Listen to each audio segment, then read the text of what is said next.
Tatanong tayo. Morning, boss. Morning, sir. Pwede magtanong? Ano po yun? Magkano yung sigarilyo nyo? 210 po. 110. Magkano yung nail cutter? 65 po. Ito, magkano to? 15 pesos. 15. Ito. 55 po. Yung ballpen? 65. 65. Itong sandwich magkano? 100, sir.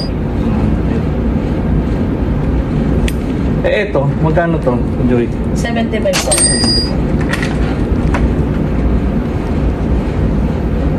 Yung mouthwash magkano? 55. Yung pulbos? Okay.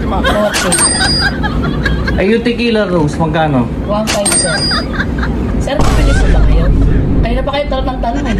Kaya nga ako nandito, di ba? Sabi ko, boss, pwede magtanong. Ang aga-aga, sir, nang bumisit kayo. Suwi talaga nitong tomboy na to. Isip.